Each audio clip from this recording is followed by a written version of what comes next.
งามเลยงามเลยถึง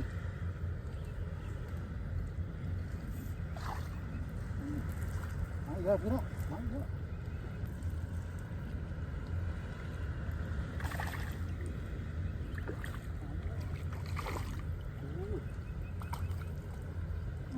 มาอีกแล้วงาม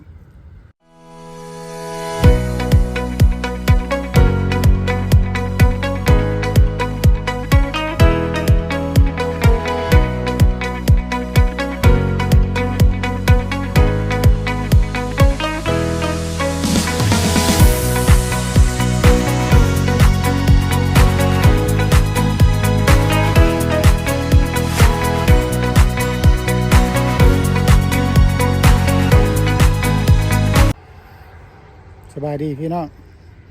มาป้อกับมันกับพานบุญอีกแล้วเมื่อนี้พาพี่น้องมาเลาะหนองพี่น้องมึงบรรยากาศครึ่งฟ้าครึ่งฝนพามาสิเบ็ดมื่อนี้บ่ฮู้ว่าสิมานหรือบ่เนี่ยบรรยากาศครึ่งฟ้าครึ่งฝนนี่หน้าเขื่อนบ่มีคนมามื้อนี้เงียบน้ำก็เงียบดีแต่บางนึงนี่มีฝนลงมาจากหน่อยครึ่งฟ้าครึ่งฝน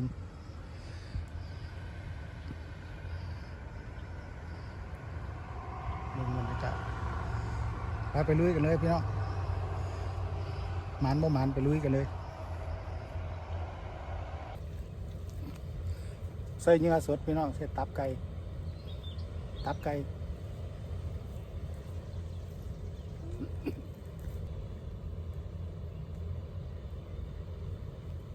มัน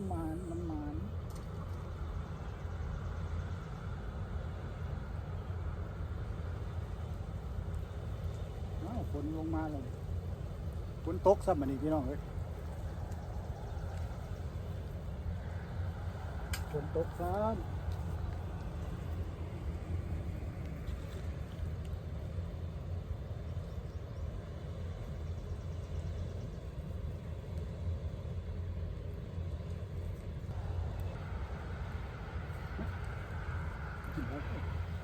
กินไว้แล้ว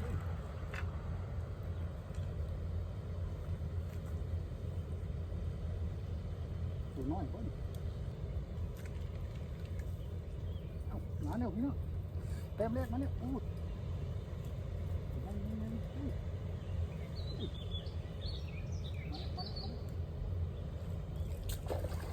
มันมาเลยมันมาแล้วอู้ตัวงามเลยพี่น้องมาแล้วมันมาแล้ว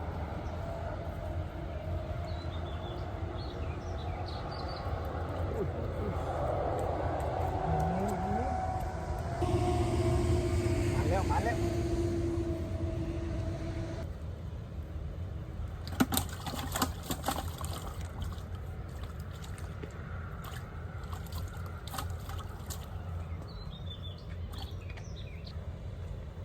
รุ่นกระต่อ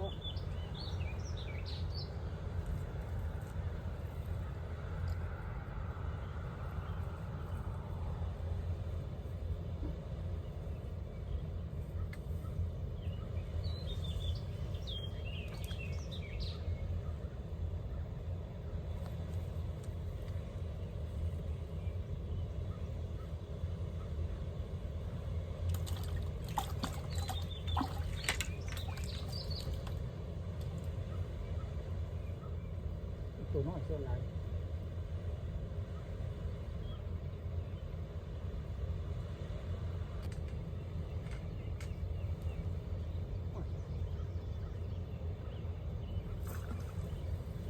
ไม้เยอะพี่น้องไม้เยอะ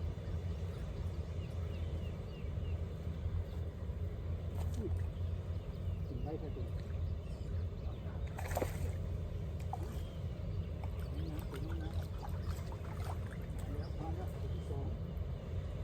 แต้ม2น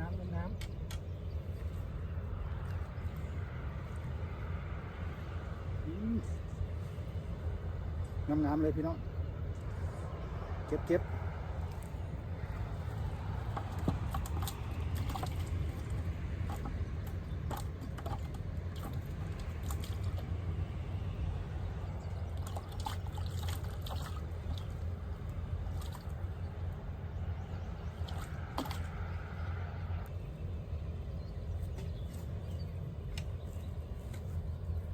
รุดอีก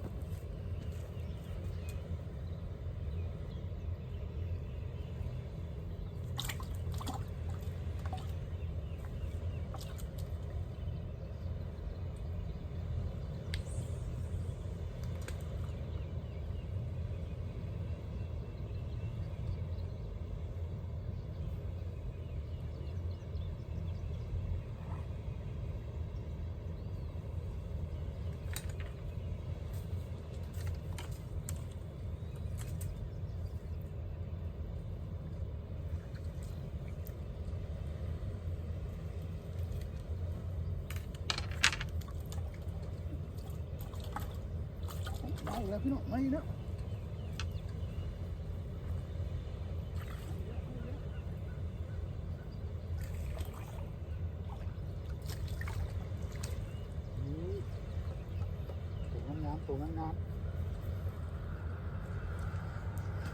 ตัวงามเลยมาอีกแล้ว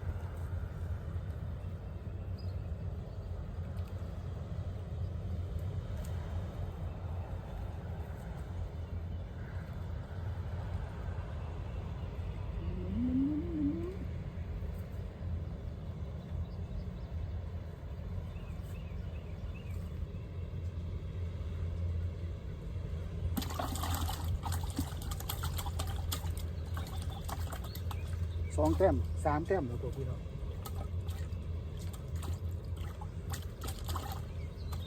ลุ้นอีก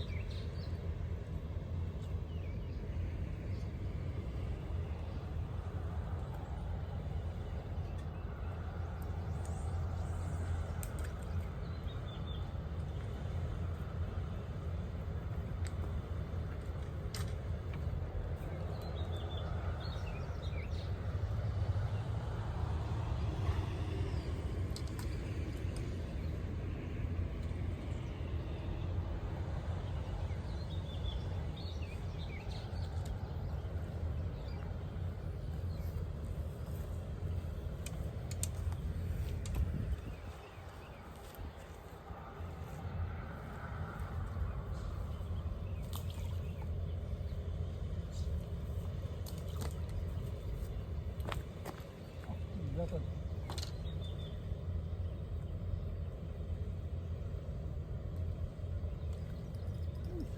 มาอีกแล้วพี่น้องมาอีกแล้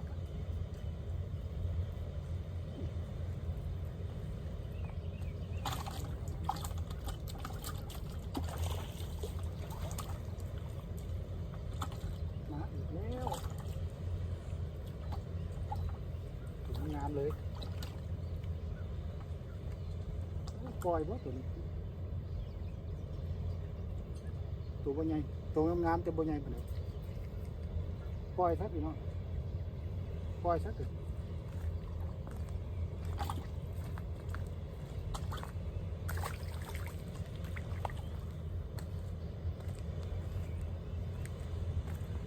ปล่อยไปแล้ว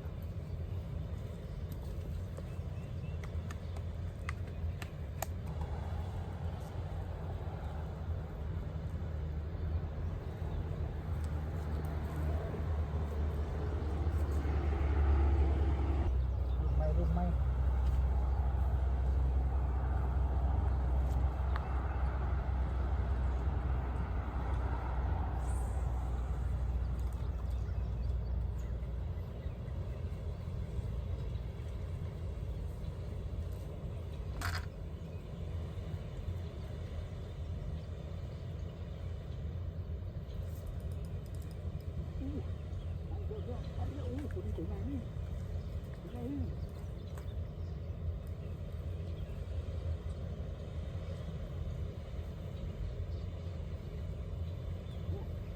งามพี่น้อง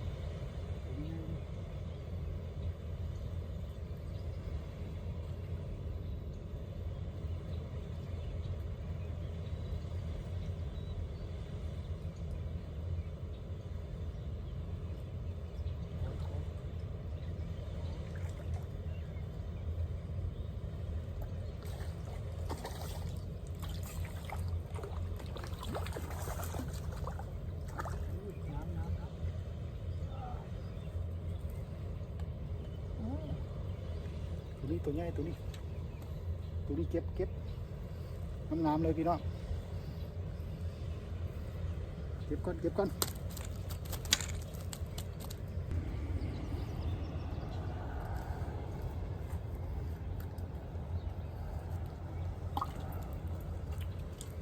น้ำหลายตัว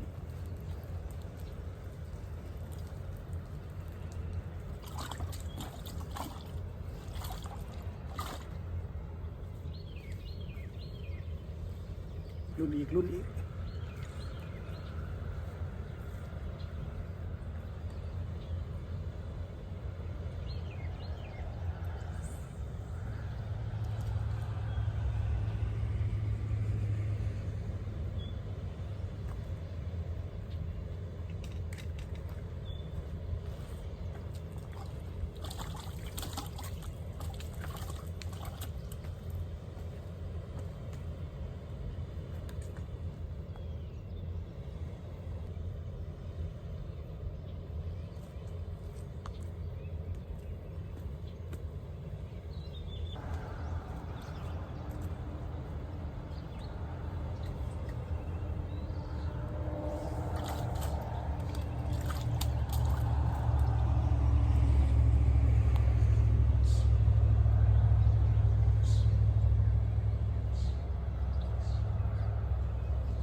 ปลาน้อยกวนก้อน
บ่ค่อยใหญ่ตัวนี้ปล่อยเนาะพี่น้องปล่อยตัวบ่ใหญ่ปานใด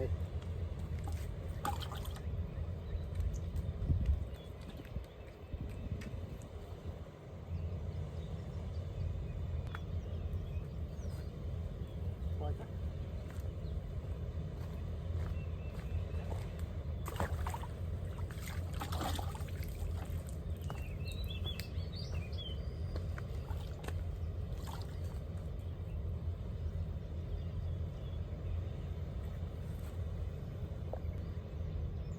ไปรุ่นกันต่อ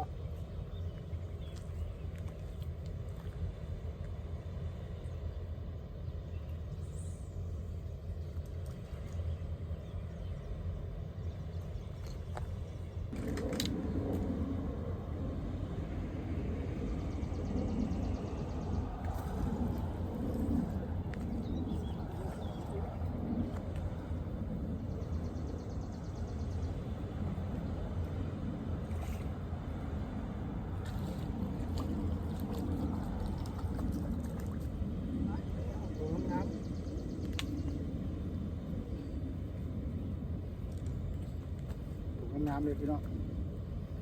เก็บรุ่นนี้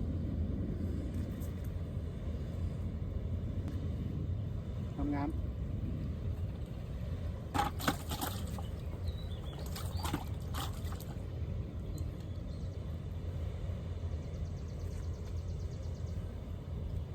รุ่นอีก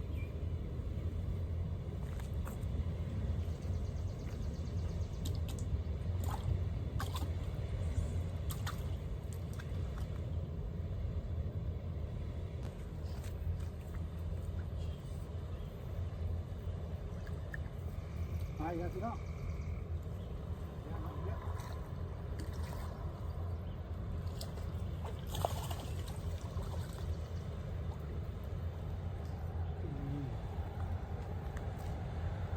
ใช่งามๆมาอีกแล้วมาอีกตัวนึง หลังจากปลาน้อยกวนหลาย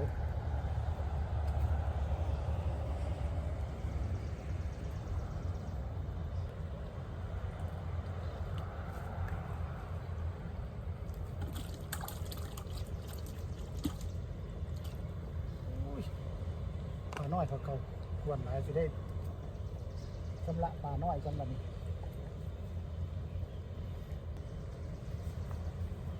รุ่นอีกพี่น้อง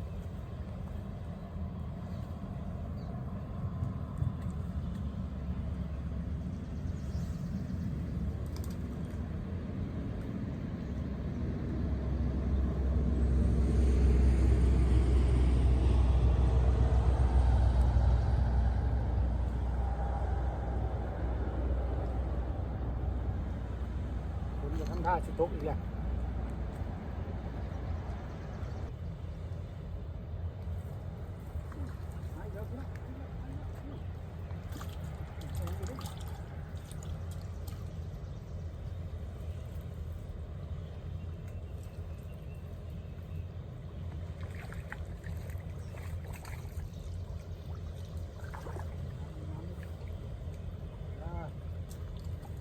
งามอยู่พี่เนาะ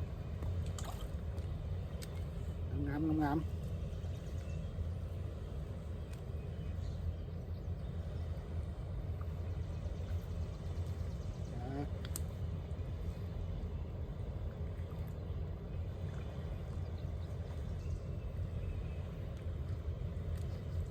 มาอีกหนึ่งงาม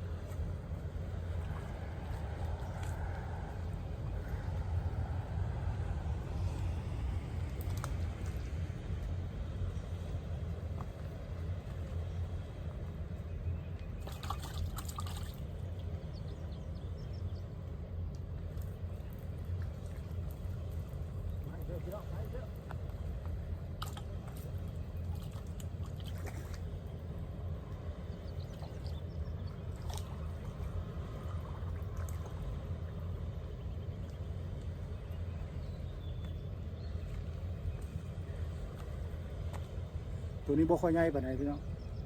ตัวนี้ปล่อยไป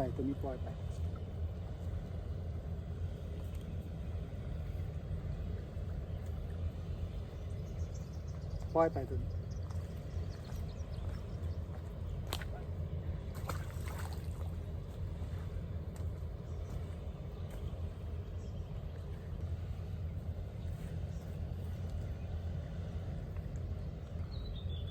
รุ่นใหม่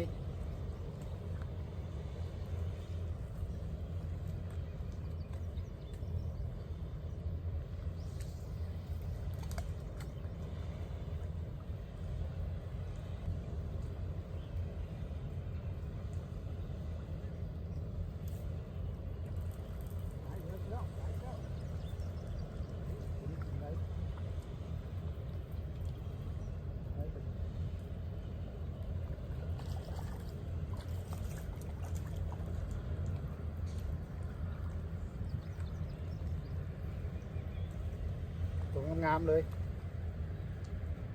โอ้บ่เอาดอกรุ่นปล่อยอีกต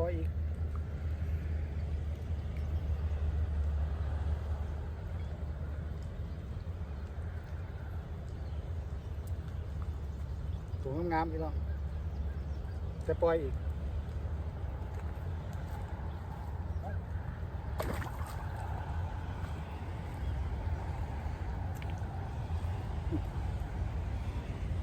ฝนกระตกลงมาอีกแล้วพี่น้อง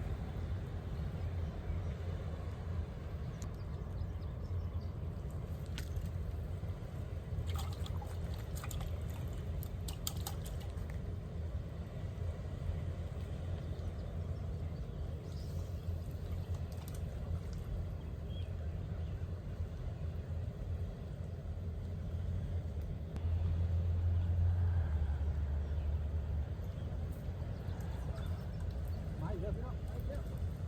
โอ้ไว้ตัวนี้ไว้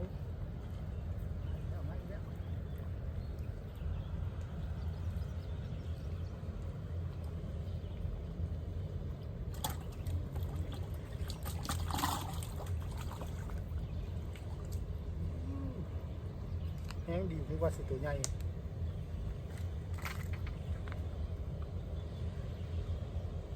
งามๆเลยปล่อยอีกถูกจับ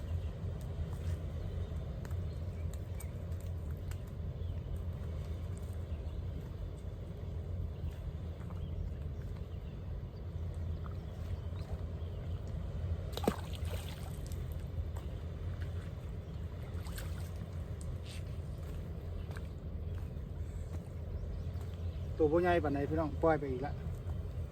มันต้องการตัวเอาใหญ่เลย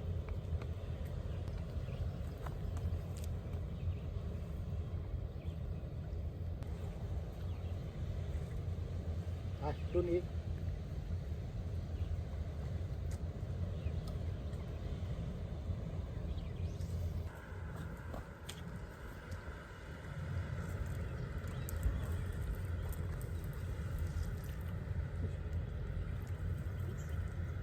มาอีกแล้วพี่น้อง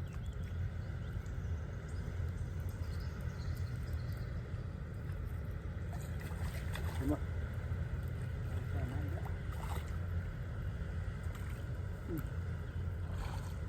งามเลยงามเลยถึง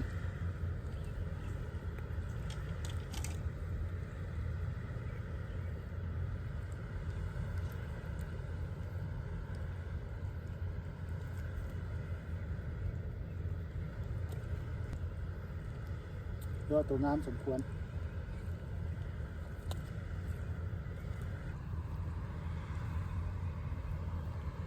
ขึ้นต่อพี่น้อง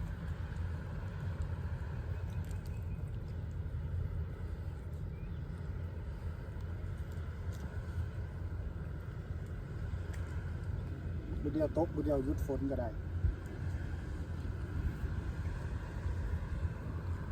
ตับไก่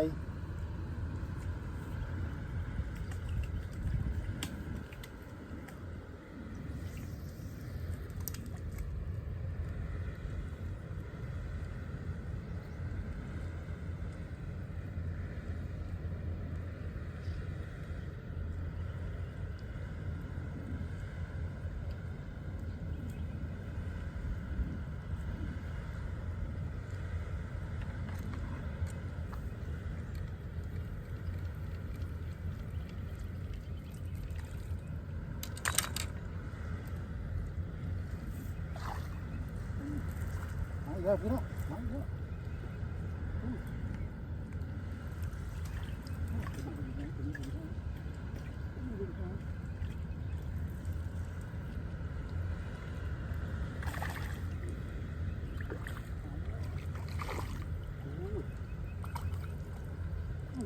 มาอีกแล้วงามเก็บรุ่นเลย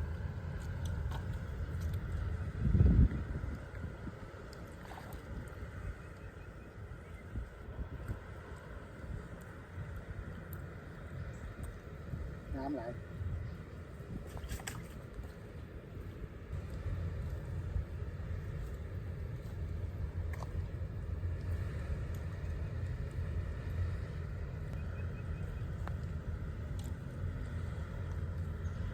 รุ่นอีกพี่น้อง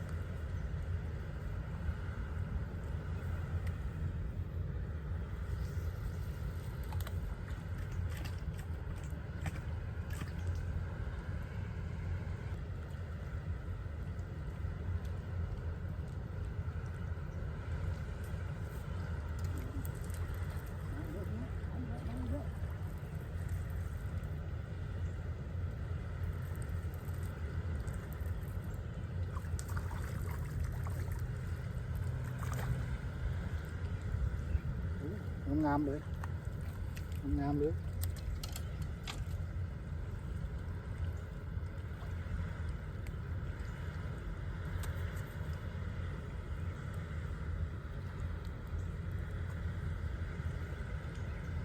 งามหลาย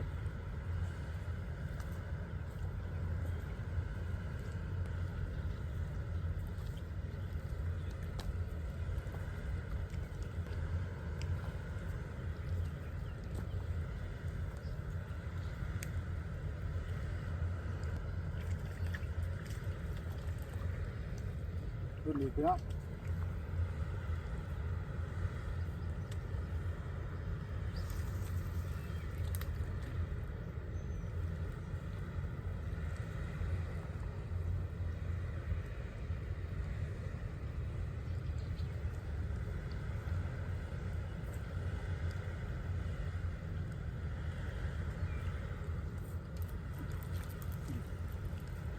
มาอีกแล้ว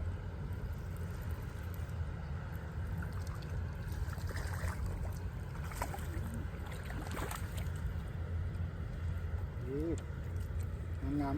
ๆตัวนี้บ่ใหญ่ปานใดอาจจะปล่อยรุ่นนี้นะบ่ใหญ่ปานใด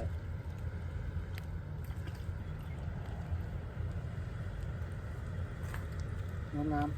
ๆเอาไงเราก็ไม่กินไม้ด้วย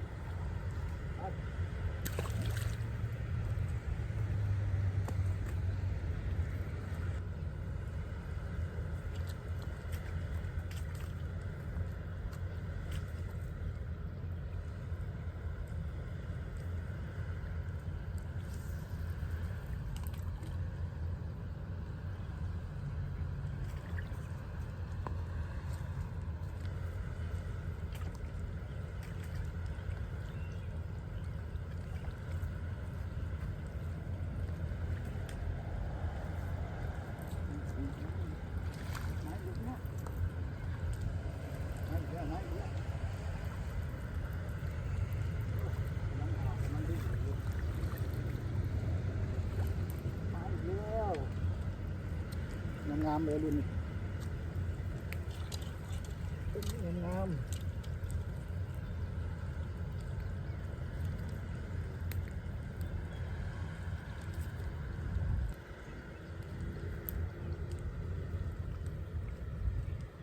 งามเลยเจ็บ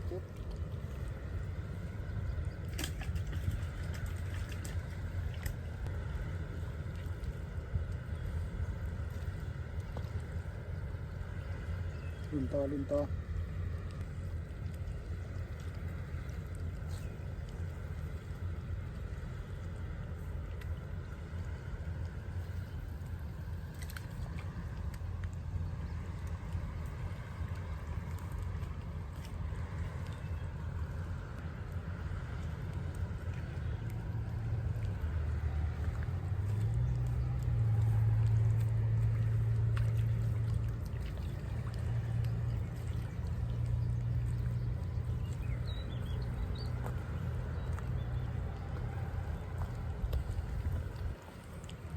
มาเบิ่งผลงานเขาพี่น้อง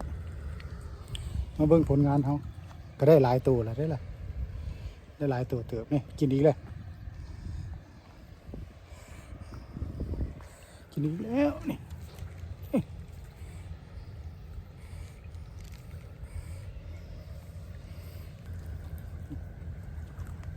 งามเลยนี่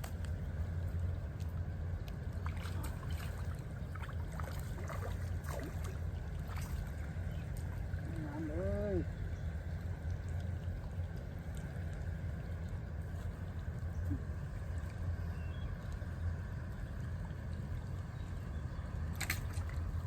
ปล่อยอีกสักหนึ่ง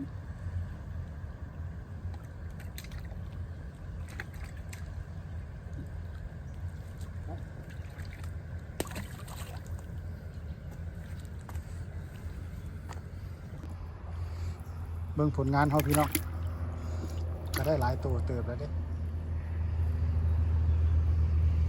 เอากับทายแดบ่ได้ทายแดเพราะมันฝนตกพี่น้องอาจสิถึง10โปรเจกต์นี่จังหน่อยก็สิได้ออกมาเลยเพราะย่านฝนพุ่นน่ะครึ้มฝนฮอดฝนตกมาเป็นบาทเลยช่วงนี้ก็สิมาแถวเขื่อนนี่อันนี้น้ำมันสิยาวไปพุ่นเด้อพี่น้องแม่น้ำใหญ่ยาวไปทางพุ่นมันโค้งเลยจังหน่อยก็สิได้ออกเมื่อแล้วพอฝนลมมาแล้วเด้นี่ย่านฝนตก ตอนนี้ก็ได้เวลากลับบ้านแล้วพี่น้องนี่ก็อยากค่ายแรงแล้วฝนก็มืดขึ้นมาเลยได้เวลากลับบ้านแล้วป่าเขาก็ได้พอกำหนดเพิ่นเลยจะได้กลับบ้านแล้วอันนี้ก็ผลงานเขาเนาะมีแต่ตัวงามๆเลย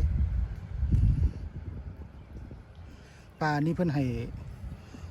15 ตัวเลยพี่น้องเขาเอาไก่บ่ได้ผิดกฎหมายเขาเจ้าอันนี้เขาก็ได้15 ตัวเลยนับเบิ่ง15 ตัวเลยจะได้กลับละ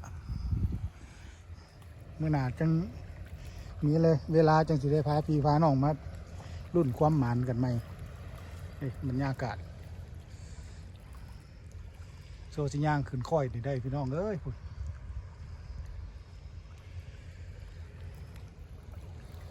บรรยากาศก็งามๆอยู่น้ำขึ้นสูงอยู่เมื่อได้น้ำลดพุ่นละน้ำลงจากหน่อยจังสิได้พาพี่พาน้องเอาเรือลงไปรุ่นความหมานกันอยู่บนน้ำเลิกๆพุ่นละช่วงนี้มาแถวนี้ก่อน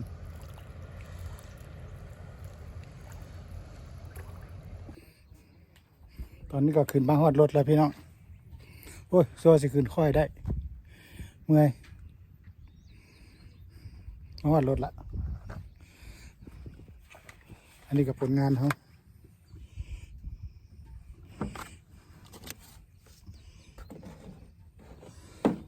15 ตัวถ้าเบิ่งคลิปนี้แล้วก็ฝากกดไลค์กดแชร์ด้วยเด้อพี่น้องเป็นกำลังใจให้มันกับพานบุญส่องน้อยๆแล้วพ่อกันไหมบางทีมืออื่นพี่น้องถ้าว่าฝนบ่ตกสิพาพี่น้องมาเอาปลากาว่าปลากาขึ้นหลายอยู่